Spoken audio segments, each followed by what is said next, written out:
The Tearsmith, written by Erin Doom, translated by Elonare Chapman, narrated by the Everquill. 6. Kindness. Those with springtime in their souls will always see a world in bloom. Rigel had left me in complete disarray. For the next 2 days, I was unable to shake the feeling of him infused in my blood. Sometimes I was sure I knew everything about him.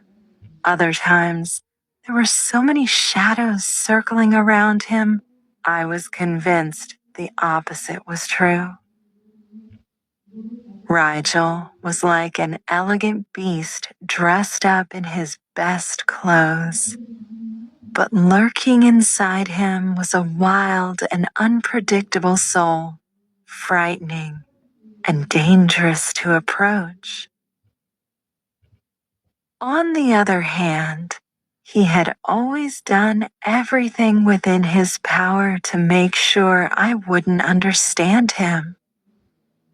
Every time I got too close, he snapped at me and warned me to stay away, like he had done that evening in the kitchen. And then illogical, contradictory situations would arise, and I would be unable to make sense of his behavior. He confused me. He disturbed me. He was sinister, and I would have done better to heed his warning and to steer well clear of him. Aside from my relationship with him, though, I couldn't say that things were going badly. I adored my new family. Norman was bumbling and kind, and every day Anna seemed more and more like something from my childhood daydreams. She was maternal, attentive, and caring, and she was always worrying whether I'd eaten enough and whether I was doing all right. I knew that I was very thin, that I didn't have the rosy, healthy complexion that other girls my age did. But I wasn't used to receiving that sort of attention. She was a real mom, and even though I wasn't brave enough to tell her, she was becoming as dear to me as my own mom. The little girl who used to dream of embracing the sky and finding someone who could set her free was now beholding that reality enchanted. How could I avoid losing it all? I left my room after another afternoon of homework. I studied a lot, and it was very important to me to be good at school. Above all, it was important to me that Anna and Norman were happy with me. To my surprise, I bumped into something on the landing. It was Klaus. He had decided to show up once and for all. I was delighted to find him outside my room because I loved animals, and interacting with them made me very happy. "Hi," I whispered, smiling at him. I thought he was a really beautiful cat. His lovely dusty gray fur was as soft and fluffy as cotton candy, and he had wonderful round yellow eyes. Anna had told me that he was a distinguished 10 years old. "Aren't you lovely?" I gushed, wondering if he would let me cuddle him. He stared at me suspiciously. Then his tail stood up tall and off he went down the stairs. I followed him like a little girl, watching his every move, enthralled, but he threw me a scowl giving me the impression that he wasn't happy with my actions. He jumped out the window and landed on the ground, leaving me alone on the landing. He really must be a solitary sort. I was about to move on when a noise caught my attention. I didn't realize straight away, but it was a rasping noise coming from the room next door. But it wasn't just any room. It was Rigel's bedroom. I realized that the sound was him breathing. I knew I shouldn't go in, but hearing him breathing like that made me momentarily forget this. The door was ajar, and I looked inside. I glimpsed his imposing figure. He was standing in the middle of the room with his back turned. Through the crack in the door, I managed to see the swollen veins on his stiff arms and his fists clenched at his side. They were what caught my attention. His skin was tight over his knuckles, and his clenched fingers were bone white. I noticed the tension running through his arm muscles up to his shoulders and didn't understand what was going on. He looked furious. The floorboards creaked under my feet, betraying me before I could get a better look. His eyes darted towards me, and I jumped. Instinctively, I stepped backwards, but a moment later the door slammed shut, cutting short my speculation. My mind was whirring as I stared at the door. Had he seen me there, or just that someone was there? I felt a stab of humiliation in my chest to even be wondering. I bit my lip and backed away. Rushing downstairs, I told myself to stop thinking about it. Rigel had nothing to do with me. Nothing at all. Nica, Anna called to me. Can you help me? She was carrying a basket of clean laundry. I pushed my worries to one side and immediately went to her, as jittery as I was every time that she spoke to me. Of course. Thank you. I've still got some things to do if you could help me put these away. You know where they go? I took the basket of fragrant laundry from her, reassuring her that I'd be able to find the right drawer for her lace doilies. The house wasn't too big, and I walked from one end to the other, stopping every now and then to fill a drawer or cabinet. I had learnt where some things went, and now I had the chance to enhance my knowledge of the house. As I put my clothes back in my room, I felt ashamed that Anna would have seen how old and threadbare they were. When I left my room, I realized that the only things left in the basket were a couple of short-sleeved shirts. They were men's shirts. I touched them thoughtfully. I doubted that Norman would wear such shabby clothes. In fact, I knew that he wouldn't. They were Rigel's. I turned towards his bedroom door. After what had happened only a few minutes before, the idea of approaching the door made me freeze. I didn't know for sure that he had seen me, but I absolutely knew that I didn't have permission to go in. Rigel had been extremely clear about that.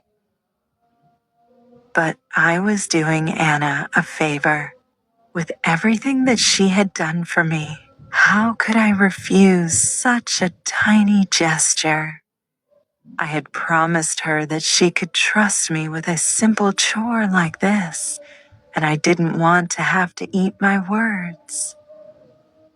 I hesitated, indecisive, but eventually I found myself in front of the door. I swallowed, then lifted a hand, mustered my courage, and just about managed to knock. I received no reply.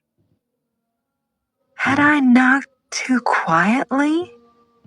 The thought that maybe he wasn't in his room anymore lit a little flame of courage in me.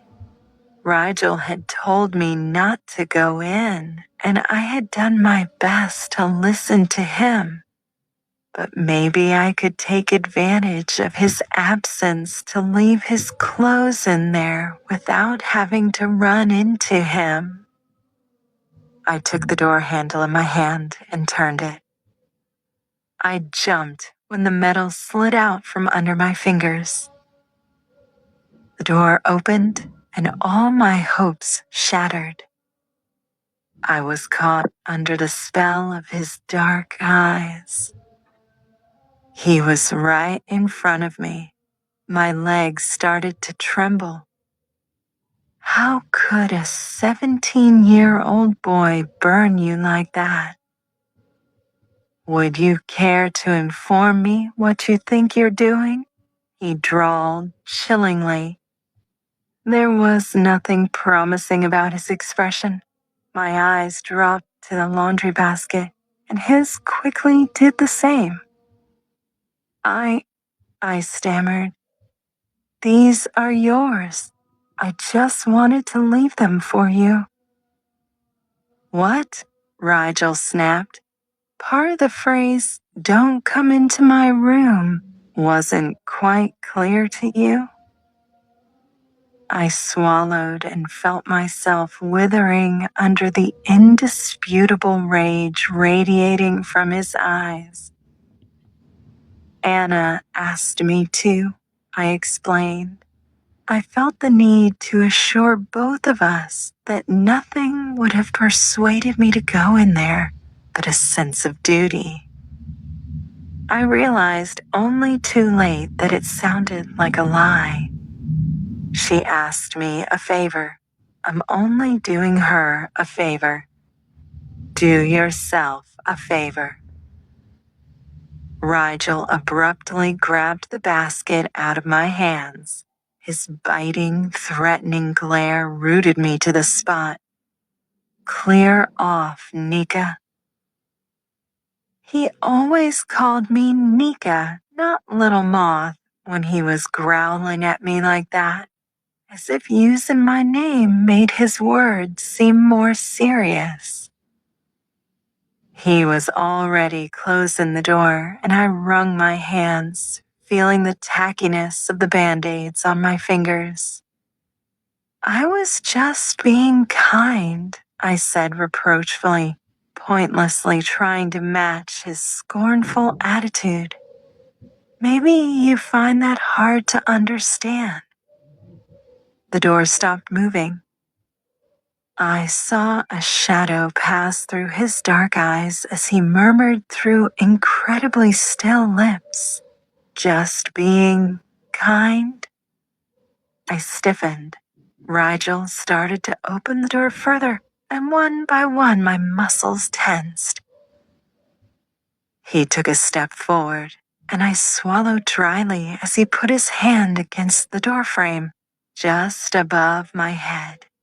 He was looming over me, tall and intimidating with his icy stare. I don't want your kindness. The words dripped slowly and threateningly from his lips. I want you out from under my feet. His deep voice moved me intimately. It was infused into my blood. I jumped away, and his eyes followed me with startling precision. I stared at him, frightened by my reaction. For once in my life, I wished I could feel anger, spite, or resentment about how he was behaving. But my chest stung with something much deeper. It was almost painful. The next moment, he closed the door and silence swallowed me up once again. I bit down hard on my lip and found myself clenching my fists, trying to chase those feelings away. Why did I feel so wounded? He had always been like this. That was just one of many arguments we had had.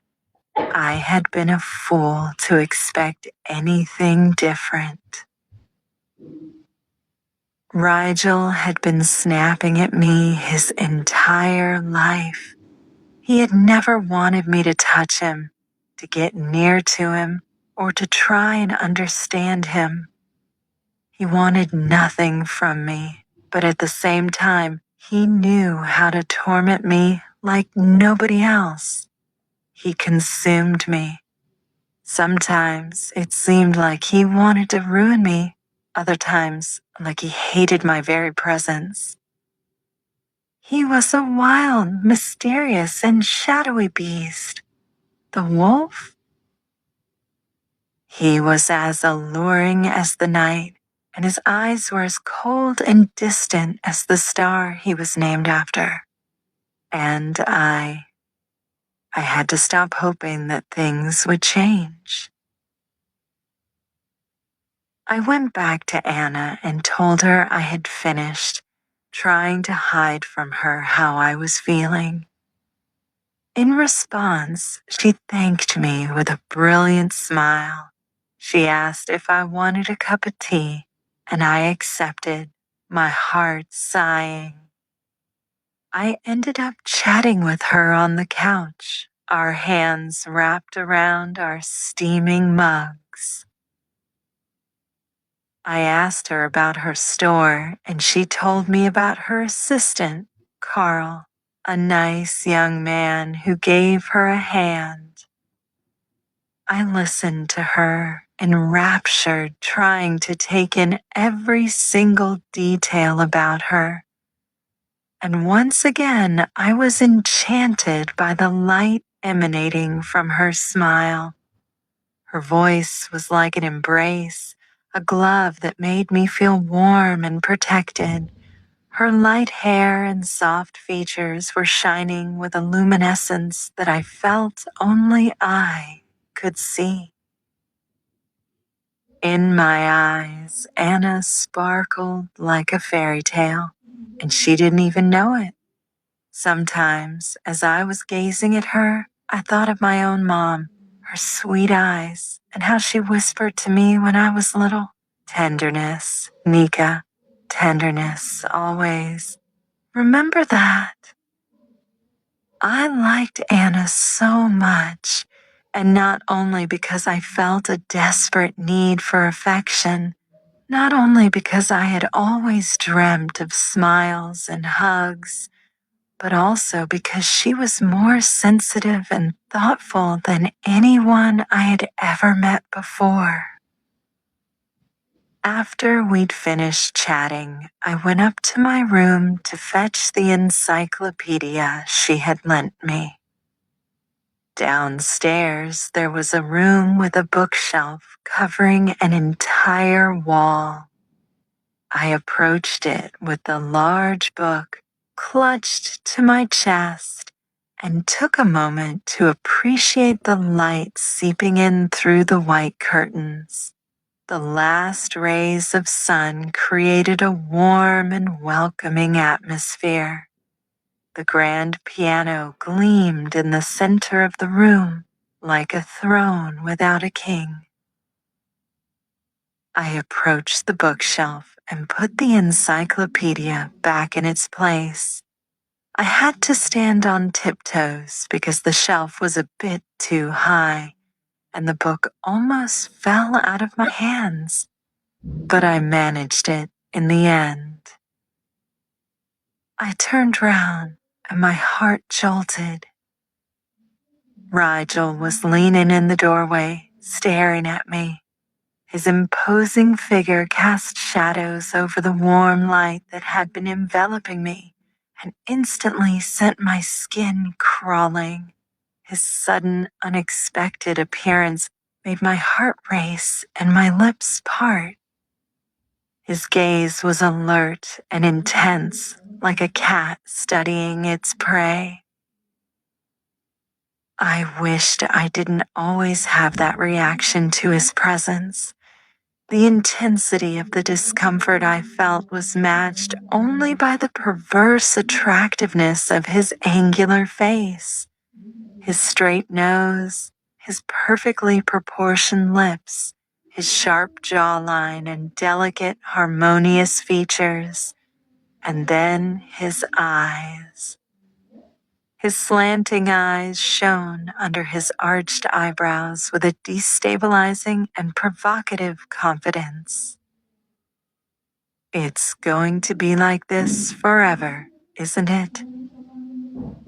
I was the one who spoke. I could no longer hide the subtle note of melancholy in my voice.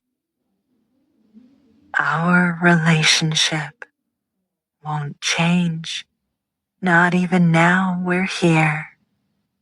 Then I noticed that he was holding a book by Chesterton in his crossed arms.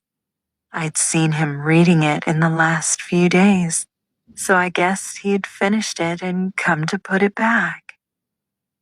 You say that as if you're sad about it, he replied sulkily. I withdrew slightly, even though he was standing far away, because that tone of his had a strange effect on me. Rigel slowly and cautiously looked down at me. Do you want it to be different? I want you to be less hostile, I hurried to say, and wondered why it sounded almost like a prayer. I want you not to always look at me like that. Like that, Rigel repeated. He always did that. Turned my statements into questions, modulating them in that slow and sinister tone, twisting my words around on his tongue. Like that, I said stubbornly. You look at me as if I was your enemy. You know so little of kindness that when you see it, you don't even notice it. What I didn't want to admit to myself was that it hurt me. It hurt me when he spoke to me like that. It hurt me when he snarled at me. It hurt me when he didn't give me the chance to improve things between us. After all that time, I should have been used to it. I should have recognized that I was scared of him and left it at that. And yet, I just wanted to fix everything. That was just how I was. I notice kindness, but I think it's hypocritical. Rigel was now watching me with serious, contemplative eyes. It's performative, useless, and sanctimonious. You're wrong, I objected. Kindness is sincerity and not asking for anything in return. Oh yeah? His eyes sparkled through his half-closed eyelids. I have to disagree. It's forced, especially when it's directed at just anyone. I thought I could sense something lying beneath his words, but I concentrated on what he was saying because I couldn't understand. What did he mean? I don't get what you're trying to say, I breathed, admitting my confusion. I tried to make sense of his reasoning, but Rigel stared fixedly at me with those eyes that gave me goosebumps and pierced my soul. I started feeling my heart thumping in every part of my body, and felt panic rising within me. I realized that it was all because of how he was looking at me. "For you, I'm the Tearsmith," he exclaimed. "We both know what you meant." "Don't ruin this. That's what you said to me. I'm the wolf of the story, aren't I? So tell me, Nica, what would you call kindness towards someone you just want to disappear, if not hypocritical?" I was taken aback by his bitterness. Kindness for me was a virtue. It was a form of tenderness. But he had capsized everything with a reasoning that was so twisted that it seemed to have its own logic. Rigel was sarcastic, scornful, and shrewd, but I would never have thought that this was because of such an acidic way of looking at the world. "What do you want me to be?" His voice roused me. I was alarmed when I saw him moving away from the door towards me. "Our relationship, how should it be?" I retreated until I felt the bookshelves jabbing me in the back. His voice was silky. It was always halfway between a hiss and a snarl. And sometimes I found it difficult to work out whether he was trying to contain his anger or make himself as creepy as possible. "Don't come any closer," I ordered him, poorly disguising my agitation. "You tell me to stay away from you, and then... My words withered in my mouth. Rigel was now towering over me, with his overwhelming good looks and his eyes lowered to mine. In the sunset, his black hair looked like it was oozing venom.